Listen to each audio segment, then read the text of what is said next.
Nah, otomatis kan nanti kita biasanya membutuhkan data itu untuk mengkomparasi kan. Nah, itu kita pakainya cases unit analisis. Itu bisa tadi peran, bisa kita unitnya wilayah, atau dari informannya itu sendiri kita pecah itu juga kita bisa. Kalau biar nggak bingung kita praktikan, di sini saya akan membuat profil casesnya itu mengklasifikasikannya yang pertama dari profil informan. Ya. Jadi saya nanti akan, karena saya butuh ya sebagai peneliti di penelitian ini, saya membutuhkan data data kalau codes ini kan untuk mencari apa yang dikatakan semua orang ya. Nah, sedangkan kalau di case classification itu saya ingin mencari apa yang dikatakan oleh siapa gitu. Makanya saya akan klasifikasikan berdasarkan responden dulu. Yang pertama itu kita membuat klasifikasinya. Di sini ada cases sebelah kiri, kemudian ada case classification, ya. Kemudian di sini ada kita buat new klasifikasi, kemudian kita bisa buat profil responden. Kita klik OK dulu, kita tunda. Ini ya, profil responden. Kemudian kita tag di sini ya, kita buat casesnya. Di sini profil responden saya atau informannya itu ada 7 ya. Ada informan 1 sampai dengan 7. Ya, atau responden 1 sampai dengan 7. Nah, maka saya akan membuat profilnya dari mulai profil responden 1 sampai dengan 7. Casesnya seperti itu. Ini saya buat dulu di cases di sini. Nah, ini kenapa juga sebaiknya kalau di NVivo datanya satu file itu satu informan. Ya, saya buat new case di sini, kemudian saya buat R01 untuk informan 1, kemudian saya klik kanan lagi new case buat R02, saya klik kanan lagi new case buat R03, lagi new case buat R04, 05, 06. Saya lagi itu di menu cases ya, untuk membuat case-nya tinggal klik kanan kemudian buat new case. New case ya. New case kemudian isi dengan total, karena ini klasifikasinya tadi adalah profil responden, maka di sini saya membuat case-nya itu atau box-nya ya, box untuk kode case itu adalah responden 1 sampai dengan responden 7. Ini artinya ya, yang cases kode-kode cases ini 01 sampai 07 artinya R01 berarti maka nanti semua data ya, yang itu diucapkan oleh responden 1, maka saya harus masukkan ke R01 ini. Jadi contohnya ini wawancara dengan R01, maka nanti saya harus masukkan ke dalam R01. Kemudian misalkan ada lagi wawancara tanggal berikutnya, hari besoknya, masih dengan R01. Maka transkrip wawancara yang kedua itu juga masuk lagi ke R01. Kemudian di hari berikutnya ada kegiatan FGD yang kebetulan si R01 yang kebetulan di sini namanya Rina itu dia ikut juga FGD. Maka apa yang disampaikan Rina di FGD tersebut itu juga harus masuk ke dalam case R01. Begitu. Kemudian 7 hari kemudian Rina diwawancara lagi oleh kita. Wawancara ketiga gitu ya. Nah, berarti wawancara ketiga itu juga transkripnya juga harus masuk ke dalam case R001. Karena case R001 ini adalah kotak atau box yang berisi semua data yang berasal dari Rina. Jadi kapanpun dia berbicara, apapun yang dia bicarakan, dalam teknik pengambilan data apapun itu harus masuk ke dalam case R001. Begitu untuk eh, konsep dari cases ya. Pun begitu selanjutnya untuk R02 sampai dengan R07. Nah, bisa nggak kita membuat cases lainnya juga? Misalkan kita tadi membuat cases berdasarkan wilayah, misalkan Jabar, ya, Jateng, dan Jatim, misalnya itu ya. Nah, bisa nggak kita membuat cases seperti ini juga? Bisa. Ini artinya berarti semua data yang kita ambil dari Jabar itu masuk ke Jabar. Misalkan data tentang peternak ayam, ya. Maka semua data tentang peternak ayam yang kita di Jawa Barat itu masuk ke tesis Jabar. Gitu. Entah itu wawancara, FGD, ya, kemudian observasi, semua tentang peternak Jawa Barat itu masuk ke tesis Jawa Barat. Begitu, itu bisa juga dibuat tesisnya berdasarkan wilayah. Mau peran juga bisa. Misalnya tadi perannya tadi yang ada pelaku UMKM dengan ekspor. Bisa dibuat begini nanti semua file atau data yang itu berasal dari narasumbernya yang dia berperan sebagai pelaku UMKM, berarti itu harus masuk ke cases pelaku UMKM. Gitu. Nah, tadi ada 5, 10 kan ya, berarti nanti ada 10 yang dimasukkan ke dalam pelaku UMKM. Dan 5 nanti yang dimasukkan ke dalam ekspor. Seperti itu. Itu untuk cases. Nah, konsepnya sama dengan notes ya. Jadi dia bentuk sebagai box yang menampung data dari informan kita. Hanya bedanya kita di sini pisahkannya berdasarkan unit analisis apa. Apakah unit analisis individu atau wilayah atau peran itu terserah. Begitu. Kita ini kan masih nol ya, belum ada yang dimasukkan. Kita kembali lagi ke dokumen kita. Ya. Kita kembali kan ke wawancara. Nah, kita pilih dulu yang pertama. Nah, karena terpisah ya, yang Rina aja disatukan. Dan yang Rina ini pilih di sini klik kanan, kemudian code atau code selection atau selection code ya kalau di Mac atau code selection sama saja. Pilih, kemudian kita pilih ini kita angkat pilih. Nah, pilih yang cases sekarang. Kita pilih cases, kemudian pilih ke cases mana yang sesuai. Nah, Rina kan ini responden ke satu ya. Kita pilih ke R01. Klik OK. Kita lihat tesisnya di sini Rina. Nah, ada satu file dan satu referensi. Artinya ada satu segmen atau yang dikodekan ke dalam R01. Kita lihat juga Bapak Ibu ada perubahan di coding stripe-nya. Ada garis memanjang. Ya, ada garis memanjang bernama R01 di sini. Dan dia garisnya memanjang panjang dokumennya. Itu artinya kalau ada garis memanjang seperti ini, dia dikodingkan juga sebagai cases. Jadi ya, jadi ini coding stripe-nya juga terlihat berubah. Berikutnya kita masukkan yang lain menjadi sesuai dengan cases masing-masing. Ya, ini casesnya R02, kemudian ini masuk ke case 03, ini masuk ke case 04,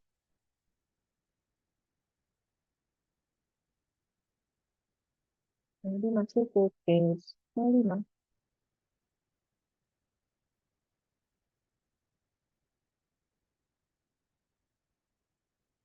Case 06, case 07. Nah, kalau misalkan nih ada lagi contoh ya, saya mau beri contoh. Anggaplah misalkan yang ini Ya, yang ini adalah ini ya, misalkan yang ini konsistensi kode masih terbuka.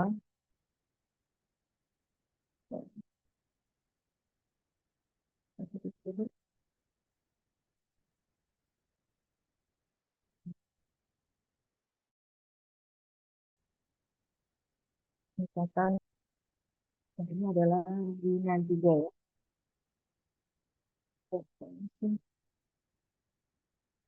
Text filter error, terus profile juga. Nah, ini kita masukkan ini dulu ya. Yang terbuka jadi bisa lebih dibuka lebih. Saya mencontohkan kalau ada dua wawancara Rina gitu ya. Bisa. Dan ini wawancara Rina kedua gitu. Ini misalnya nomor 13 ya. Ini Rina hari kedua. Hari kedua. Nah, hari kedua sama Rina. Berarti ini masuk ke codes kemudian R01. Kayak gitu. Jadi nanti di casesnya kita lihat. Casesnya yang Rina ini ada dua file. Tadi ya wawancara. Kalau kita buka, tinggal kita klik saja. Nah, ini ada dua file di sini. Yang pertama kodenya 01 transkip wawancara Rina. Kemudian ada file kedua 13 underscore wawancara Rina hari kedua. Ini jadi semua yang Rina sampaikan di data kita, entah itu wawancara ke satu, wawancara kedua, entah mungkin ada FGD, itu masuk ke case R01. Terserah apapun yang Rina sampaikan di sini. Gitu. Jadi itu yang untuk membuat cases. Buang dulu.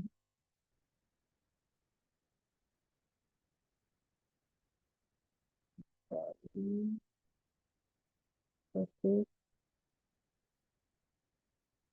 dari untuk dulu. Dan saya buang juga. Nah, itu untuk membuat cases. Sekarang klasifikasinya, nah, ini klasifikasinya profil responden. Nah, di klasifikasi ini, nah tadi kan profil responden ya, karena saya unit analisisnya maunya individu. Karena saya mau melihat siapa berbicara apa. Makanya saya akan membuat klasifikasinya profil responden.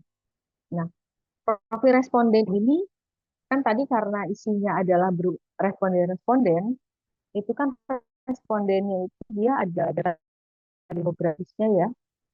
Dia ada usianya, kemudian jenis kelamin, kemudian dia ada perannya apa sebagai mahasiswa, apakah guru ataukah dosen. Dia juga ada bidang ilmunya, asal kota, dan lain-lain. Ada status ekonomi di sini, bahkan ada rumpun ilmu, status ekonomi, akses internet. Ini ada banyak data demografisnya. Nah, kita bisa masukkan data demografis tersebut ke dalam atribut di dalam profil responden ini. Nah, data demografis apa yang mau kita masukkan jadi atribut itu tergantung nanti kita mau mengkomparasikannya, mengkomparasi apa. Misalkan kita mau mengkomparasi individu ini dari gendernya. Jadi kita mau melihat ada tidak perbedaan antara laki-laki dan perempuan ketika mengalami tantangan atau hambatan dalam pembelajaran online. Nah, kalau kita mau melihatnya laki-laki dan antara gender, ya membandingkannya antar gender, berarti kita harus memasukkan atribut gender. Kemudian kita mau membandingkan antara peran yang berbeda eh, antara dosen dan mahasiswa dan guru. Adakah perbedaan dari mereka menghadapi tantangan belajar online? Berarti kita harus masukkan peran itu ke dalam atribut. Nah, saya contohkan ya. Kalau sudah membuat klasifikasi, kita klik kanan, di klasifikasi yang sudah dibuat, kemudian pilih new attribute. Ini atribut, kemudian tadi atribut apa saja yang mau kita gunakan nanti di interpretasi hasilnya, ya, yang itu memang untuk menjawab pertanyaan penelitian dan menjawab memperkaya pembahasan. Tadi misalkan kita pertanyaan penelitian kita kan terkait tantangan belajar online di masa pandemi gitu ya, atau di pasca pandemi. Nah, tapi kan kita ingin memperdalam ya, karena apalagi untuk disertasi itu harus diperdalam lagi bagaimana pandangan antar gender yang berbeda, bagaimana pandangan tantangan dari peran yang berbeda gitu. Nah, itu kita masukkan atributnya sesuai dengan kebutuhan. Biasanya yang sering digunakan itu yang pertama tentunya gender atau jenis kelamin. Gender saja ya, di sini gender. Ini generalnya diisi dengan tadi atribut apa yang nanti akan kita gunakan untuk mengcompare tadi, membuat analisis komparatifnya. Yang pertama misalnya gender yang paling umum ya, kita mau melihat perbedaan tantangan pembelajaran pasca pandemi antara laki-laki dan perempuan. Nah, atribut yang pertama berarti gender. Oke, kita tuliskan gender di generalnya. Kemudian di sini ada values. Nah, ini values-nya. Nah, values-nya berarti kan eh, nilai yang di dari gender itu ada apa saja yang dimiliki oleh profil klasifikasi kita tadi. Kalau gender di Indonesia hanya ada dua ya Bapak Ibu ya values-nya. Berarti kita tinggal di sini ada menu add, kemudian tuliskan gender yang pertama. Ini tidak terpengaruh apapun, hanya yang biasa ada laki-laki. Yang kedua perempuan. Ini bukan hierarki ya. Oke, nah ini gender. Terus apalagi misalkan yang mau kita masukkan adalah peran, ya. Peran. Yang peran values-nya di sini dia sebagai ada yang mahasiswa, oke, ada yang guru, oke, ada yang dosen. Oke. Kemudian ada lagi yang mau dimasukkan, biasanya yang sering dimasukkan itu institusi tidak perlu ya, dan usia. Nah, boleh usia juga bisa. Nah, usia mau kita buat dalam jadi rentang atau kok di open. Oke, kita tekan ya, klik kanan ya atribut, misalkan usia.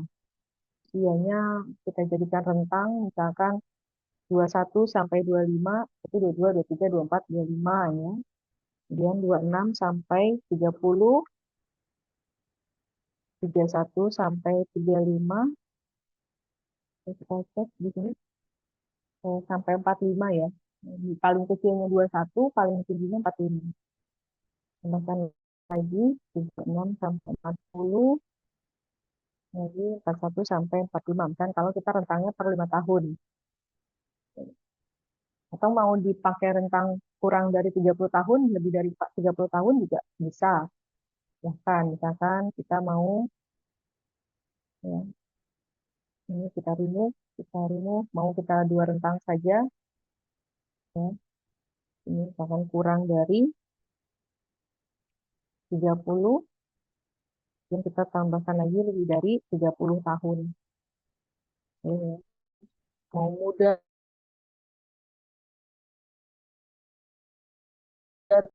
tua, ya silahkan. Jadi kita sudah membuat atribut tadi. Nah, atribut ini dari profil responden itu kan profil responden kita harus kawinkan dengan cases ya. Nah, dengan cases jadi R01 dia itu laki-laki atau perempuan, perannya apa, usianya berapa. Nah, itu kita harus kawinkan menjadi satu satu kesatuan tabelnya. Itu caranya dengan nah, kita cases yang ini Bapak Ibu dipilih. Kemudian pilih cases yang akan kita masukkan ke dalam klasifikasi profil responden tadi. Karena kan bisa jadi casesnya ada beberapa jenis ya, ada yang individu, ada tempat, atau lainnya. Nah, sekarang kita pilih cases yang itu sesuai dengan klasifikasi profil responden. Kita pilih semua ini, kita klik kanan, ya, klik kanan, dan pilih ke bawah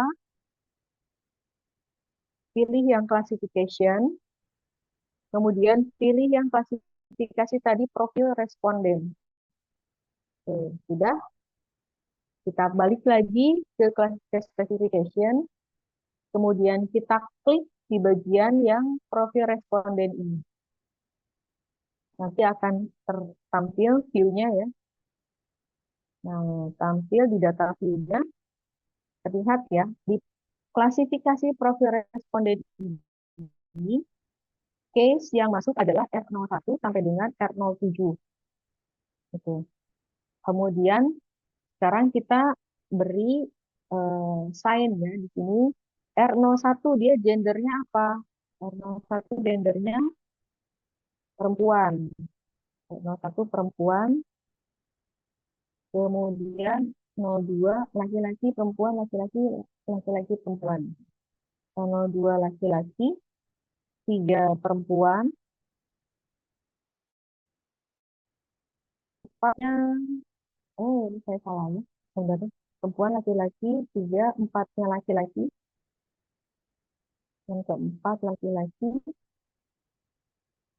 kelima laki-laki,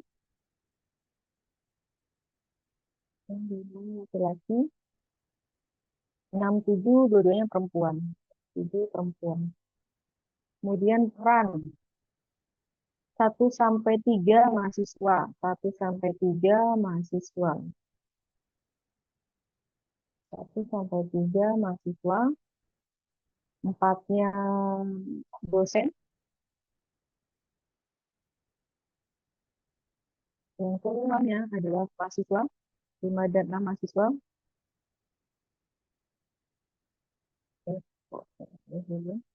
Yang ke-7 guru. Sekarang usia. 1 sampai 3 kurang dari 30 tahun. 1 sampai 3 kurang dari 30 tahun. Kemudian yang 4 lebih dari 30. Kelimanya kurang dari 30 tahun. Yang juga kurang dari 30 tahun. Lebih dari 30 tahun. Betul. Ya, betul. Ya, betul. Nah, ini atributnya 3. Mungkin tadi atribut-atribut lain yang mau ditambahkan, misalkan kita mau melihat dari rumpun ilmu yang berbeda ya bisa. Ya. Kalau misalkan mau tambahkan, Bu, tambahkan rumpun ilmu, ya tinggal tinggal tinggal kita tambahkan lagi di sini. Tinggal kita tambahkan yang atribut, misalnya rumpun ilmu. Rumpun ilmu, terus values-nya apa? Ada tadi ilmu kesehatan, teknik, sosial, kita tambahkan ilmu kesehatan, kemudian teknik, ilmu sosial, yang tambahkan apa lagi? Ini ilmu sosial, pertanian, dan ilmu pendidikan. Ilmu pertanian, pendidikan. Oke. Nanti ada lagi langsung otomatis di sebelah kanan ya. Nah, ini mau kita masukkan, boleh, tidak boleh. Ini hanya tadi saya contohkan. Ini contohkan nanti tinggal di assign. Kalau tidak perlu ya, kita delete. Seperti itu. Itu untuk profil responden. Nah, ini tadi fungsinya untuk membuat komparatif ya, untuk komparasi tadi, membuat komparasi antara entah itu antar profil maupun profilnya yang memiliki atribut tertentu, misalnya profil mana yang memiliki atribut mahasiswa. Nah, itu nanti kita bisa lakukan analisis komparasi. Nah, itu kemudian casesnya sudah, biasanya agak bingung di cases ya. Tapi tadi cases dan case classification ini yang tadi menjawab beberapa pertanyaan, bahkan yang termasuk pertanyaan yang sebelumnya terkait kalau informannya itu terdiri dari berbagai peran yang berbeda. Nah, itu gunakan fitur case dan case classification ini. Begitu. Jawab itu pertanyaan ada banyak. Saya lanjutkan dulu pertanyaan sedikit ya.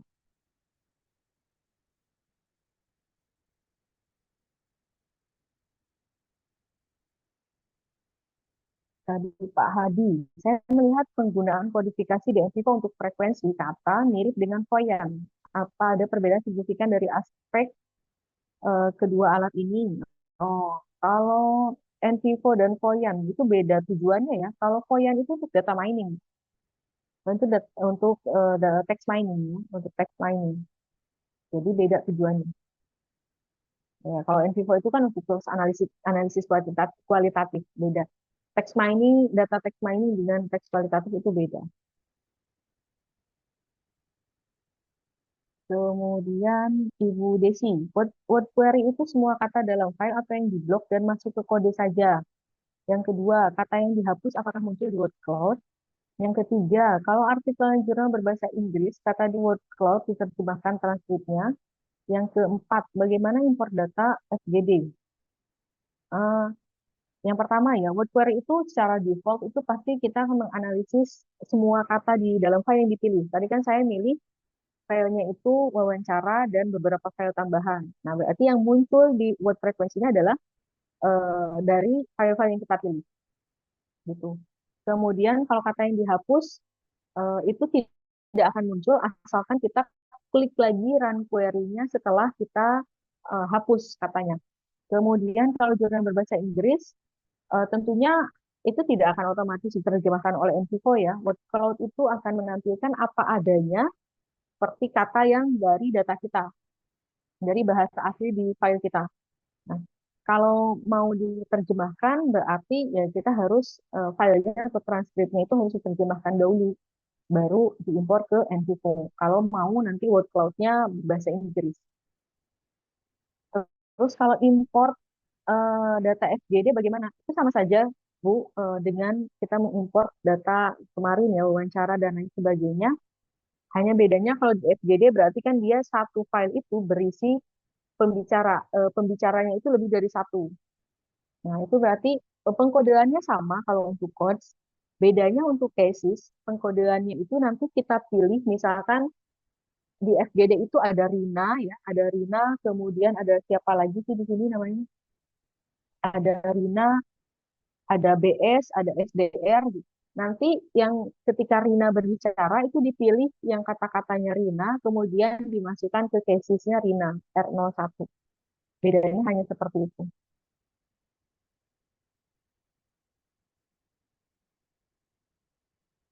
Apakah sudah dicontohkan coding data dari Excel hasil kuesioner?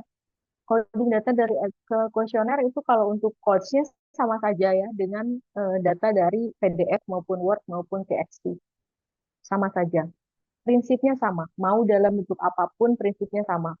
Kalimat segmen kalimatnya kita pilih, segmen teksnya kita pilih, kita sorot, kemudian kita kodekan dengan kode yang sesuai, entah itu notes maupun cases. Jadi prinsipnya sama saja. Dia Ibu Tresina minta contoh prompting untuk membuat kode. Oke, nanti kami share ya. Untuk promptingnya saya nanti unggah ke Drive. Kemudian Pak Supriyono, apakah kalau apakah jika hanya dua narasumber bisa digunakan olah data dengan SQL? Apakah hanya dua narasumber bias apa bisa ya ini ya? Apakah narasumber bisa ya?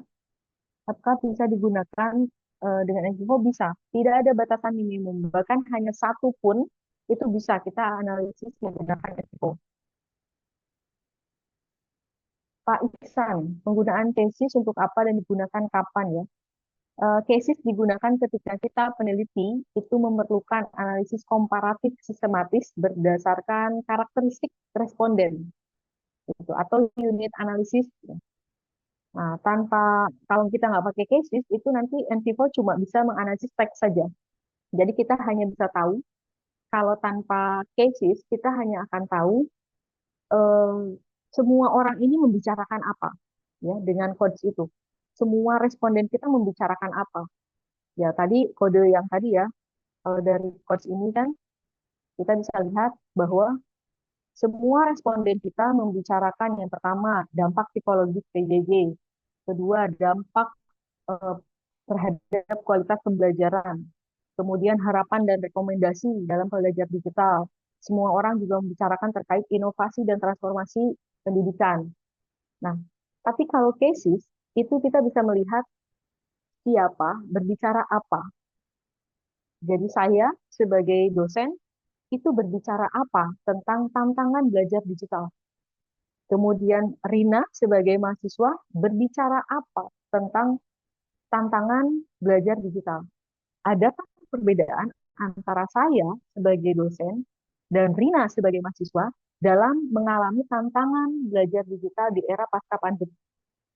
Nah, itu harus menggunakan cases untuk bisa melihat siapa berbicara apa, kemudian membandingkan pembicaraan antara siapa dengan siapa. Nah, itu harus dengan cases. Atau misalkan kita mau melihat di Jawa Tengah ada apa saja keluhan terkait peternakan ayam, di Jawa Timur itu apa saja keluhannya terkait peternakan ayam. Tanpa cases tidak akan bisa gitu. Tidak akan bisa ada analisis komparatif seperti itu cases. Apakah wajib cases itu wajib? Kalau menurut pandangan saya pribadi sangat wajib. Jadi agar penelitian kita analisisnya lebih mendalam gitu. Kemudian lanjut lagi masih banyak. Audio wawancara yang disimpan di Info apakah bisa ditranskrip menjadi teks secara otomatis? Bagaimana caranya coding berdasarkan teori pada penelitian? Ini dua pertanyaan ya. Yang pertama, transkrip otomatis audio di Info itu belum tersedia, apalagi untuk bahasa Indonesia, ya itu tidak ada, bahkan untuk bahasa apapun juga tidak ada transkrip otomatisnya, jadi manual transkripnya. Makanya sebaiknya disarankan yang dimasukkan ke dalam Info adalah yang sudah dalam bentuk teks atau transkrip. Kemudian yang kedua, coding berdasarkan teori. Nah, coding berdasarkan teori itu yang pertama berarti kita membuat struktur notes ya, itu mengikuti kerangka teoritis, kerangka teoritis. Jadi kita lakukan codingnya itu berarti top down. Jadi kita topnya berarti teorinya, kemudian nanti kita ambil dari data kita baru ke teori begitu. Kemudian nanti pakai matriks coding untuk analisis komparatif gitu. Nah,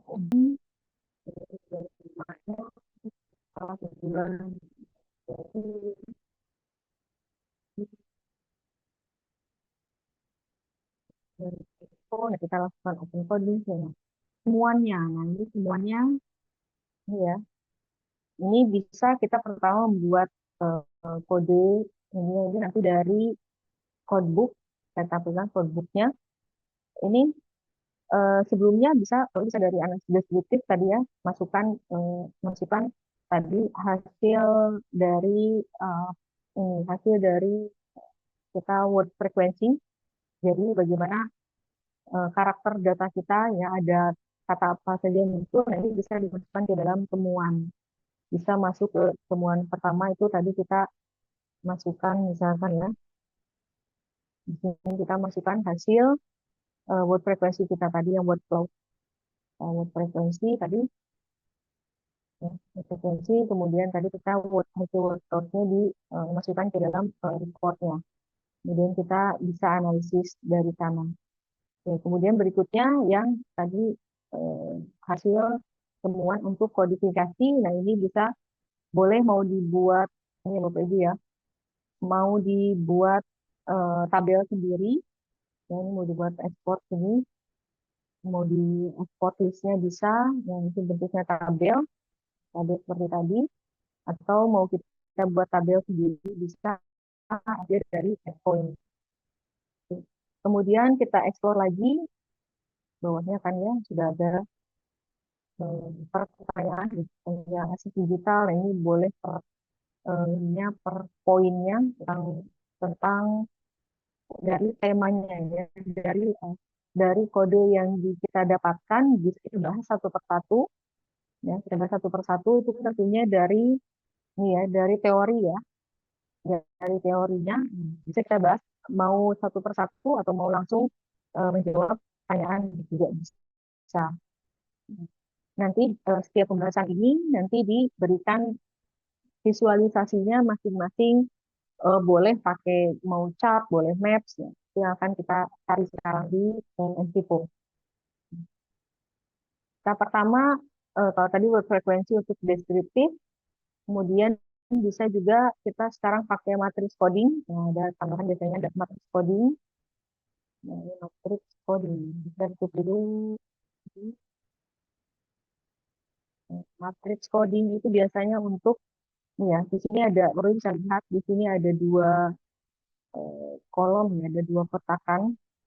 Nah, ini untuk analisis awal ya, untuk membandingkan misalkan membandingkan satu topik atau satu tema, satu kode dengan kode lainnya. Nah, jadi kita mau melihat adakah di data yang kita dapatkan itu ketika membahas suatu kode itu bersamaan dengan membahas kode lainnya. Ya, contoh kita coba cari kan apa di sini caranya adalah pertama kita search-nya mau di mana ya, kita search-nya misalkan di file-file wawancara kita dan file tambahan ya, semuanya data tambahan dan wawancara. Oke. Kemudian kita klik di sini ada items ya, sebelah yang tanda positif di kotakan yang sebelah kiri positif ini, kemudian kita mau apa? Mau items. Nah, items itu biasanya bentuknya nanti bisa eh, bisa cases ya, misalnya bisa cases seperti ini. Oke, bisa juga kode ya, bisa juga file ya.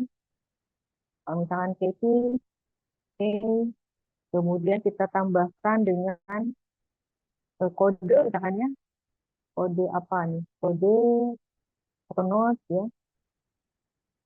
Note misalkan tentang dampak psikologis PJJ. Pilih, kemudian kita run query.